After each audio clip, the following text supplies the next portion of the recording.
huge deficit. We've just been ranked by Forbes magazine as the 3rd best state in the nation to do business.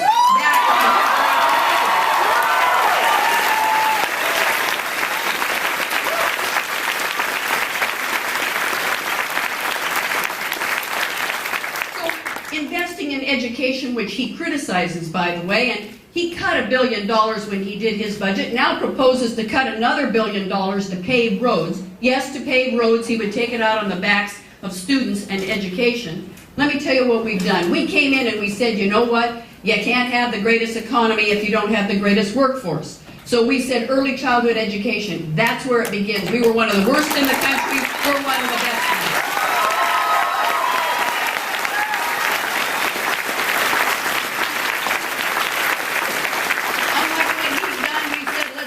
Class size. Let's pay the teachers. Let's make sure our kids are learning in a way in which they really are thrilled and excited about it. Let's open up the doors to higher education. Let's make sure that we have more slots, 20,000 more than any time in the history of the state. Let's make sure that we have grants and scholarships to make sure everybody who wants to go to college can go to college in the state of Washington. For those who don't, let's get them involved in the trades. We've doubled the apprenticeships. Let me tell you the goal, along with Barack Obama, we're going to have a world-class education system right here in the great state of Washington.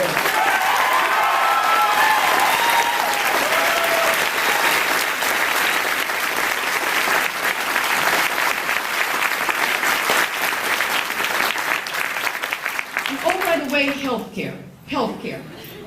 Interesting.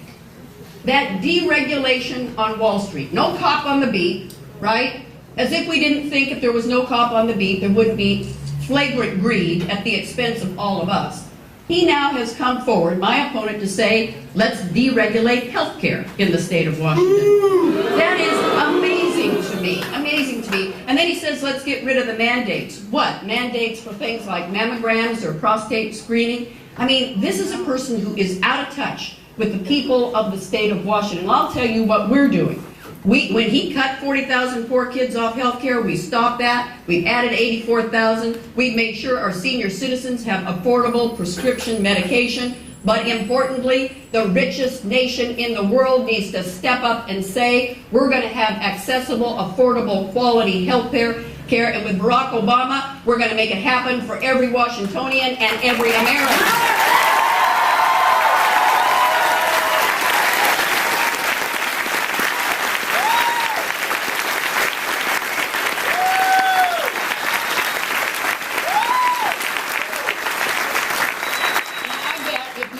Do watch TV. I bet you're as sick of those negative, fear-mongering attack ads as I am.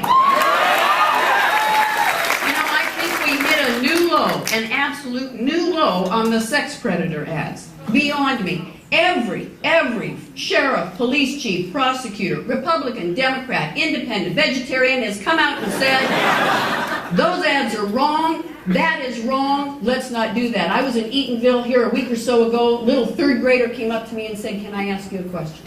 And I said, sure. She said, well, I've been watching the ads about those predators. Is it safe for me to go outside? Her mom was behind her, tears in her eyes. I sat and talked to that young child for some period of time. That fear doesn't end on Tuesday night at 8 p.m. Shame on them for doing that to our kids and that to our families. Tomorrow night, let's send a message. No more fear-mongering, negative, wrong attack ads will be tolerated in the great state of Washington.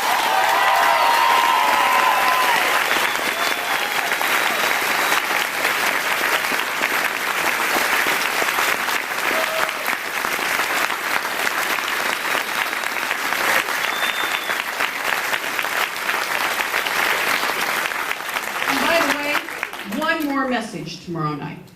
The idea that $7.5 million in the last couple of weeks of this campaign has come in for my opponent to run those negative ads.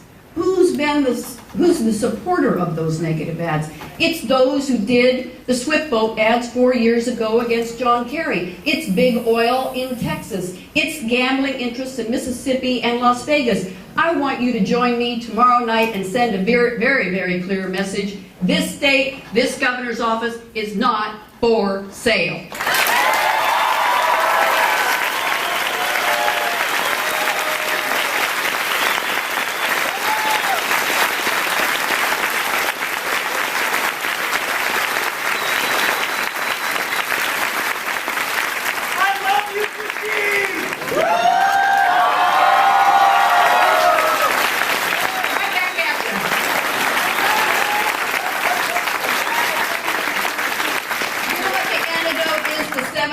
$2.5 million of special interest. Actually, when it's all added up, it's almost 20 million. You know what the antidote is to that?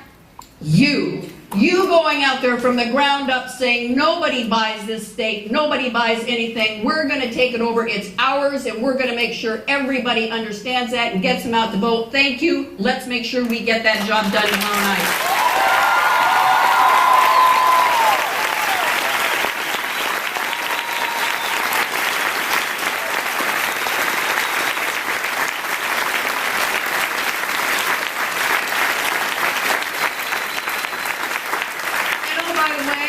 On the fear-mongering front about public safety, let me just say, because of our investments, we are now at a 14-year low in the crime rate in the state of Washington. And I proudly want to share with you the Washington State Patrol, who's recruiting, by the way, the Washington State Patrol has just been ranked the best law enforcement agency in America.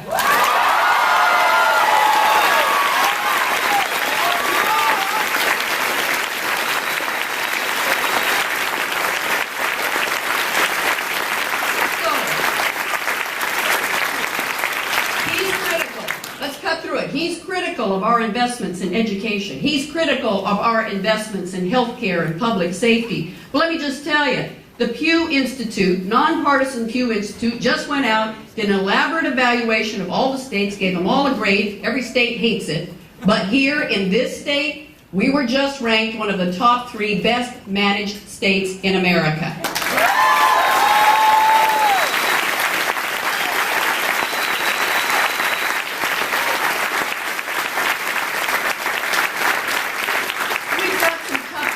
I mean, there is no corner of America that has escaped the failed economic policies of this administration, the meltdown on Wall Street, the credit crisis, the mortgage crisis. While we've been resilient, probably better than any state in America, still we've been hit. Some of our people can't afford to put gas in their tank. Some can't afford to put food on the table. Some are having to delay the ability to go to college. Some are losing their homes. Some are losing their job. So we have got to fight back to make sure that we return this nation and this state to its rightful place where everybody has access to a good paying job. And let me just tell you my vision. My vision is you don't sit on the status quo when you have an economy. And ours has been running well. You start thinking out into the future. And I've got 2 ways in which we're going to lead the nation and the world. One is in the area of global health. We've got huge assets across our state. We're going to find cures to the most dreaded diseases. We're going to have animal health and agriculture health. We're going to do the morally responsible thing for all countries around the globe. They're going to look to us and know the moral fiber and the innovation and creativity in Washington State. And we're going to have an economy of amazing new jobs across the state of Washington. We're going to lead the globe when it comes. We're going to be the epicenter of global health in Washington State.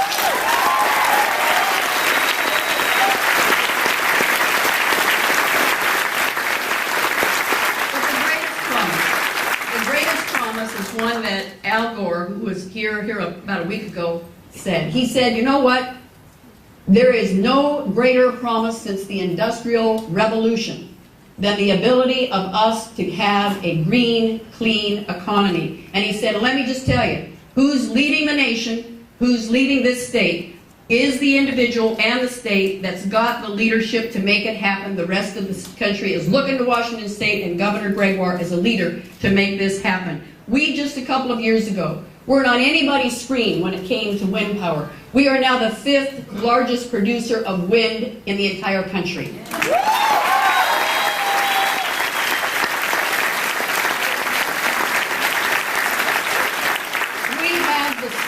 Largest silicon solar manufacturing plant in Moses Lake, Washington. We have the largest biofuel refinery in Hoquiam, Washington. We have the research now where we're going to lead, not by saying we're going to use food as feedstock for biofuels. We can't wean ourselves from foreign oil and become dependent on foreign food. We're looking at waste. Waste like agriculture waste and forestry waste and algae. The point is we are going to lead. It will be an amazing export for us. We're going to put money in our pockets. We're going to do the morally responsible thing. While my opponent says global climate change is still being debated and we shouldn't do anything, I say get out of the way. We're going to lead. We're going to be bold. We're going to lead the nation and the country.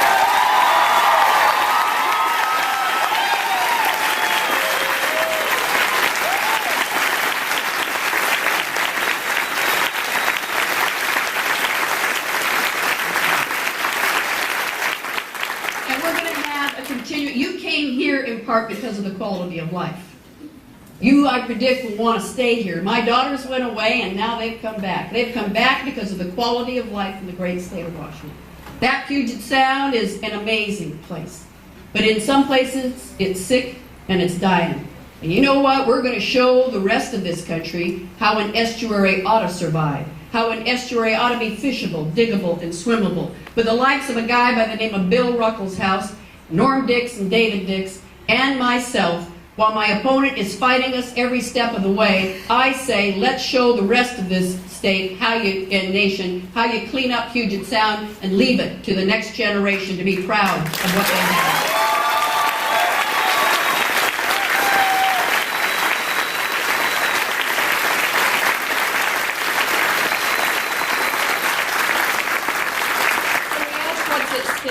There's a lot at stake. I will tell you, I think I joined with Rick and with Patty in believing that this is the most important election that I can ever remember. Here is our opportunity.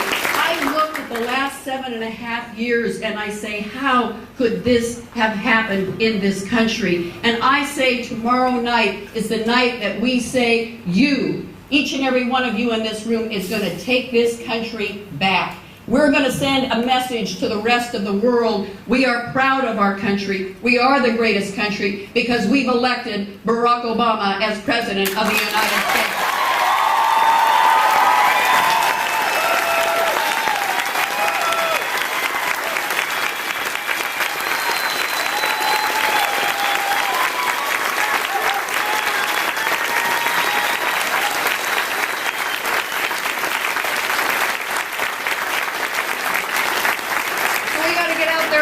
Again, we take nothing for granted. I'm a fighter, let me just tell you. I have fought my whole life. I'm the daughter of a single mom, a short order cook. She taught me how to fight. I have fought. Let me just say 5 years ago, I was diagnosed with breast cancer. I fought it. I'm a survivor.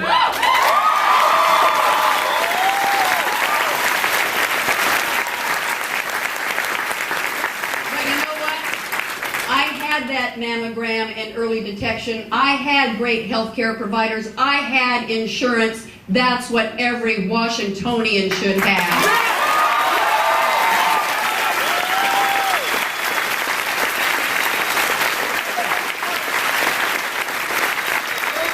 I have fought the federal government when they stood in our way for clean cars. I have fought the federal government when they denied health care to poor kids. I have fought them and we have won. I have fought them when they refused to clean up the Hanford Reservation and the mess that they've left behind. We have fought them every step of the way. We need a new partner in the White House whom we don't fight, who joins us and makes this happen in the great state of Washington.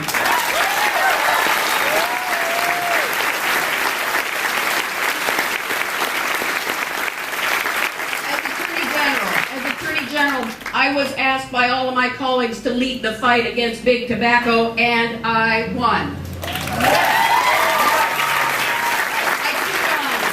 I took on the Enron Corporation early. I was pulled back by a Republican Senate committee and told, how in the world can you take on one of the finest companies and one of the finest CEOs, Kenneth Lay, in America?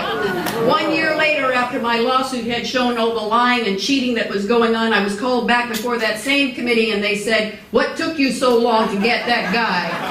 I fought Enron and I won. I have fought those mortgage companies that prey on our citizens and I have won. I am ready to fight all the way to 8 p.m. tomorrow night and I am ready to win. No recounts. Let's go get them. Let's win.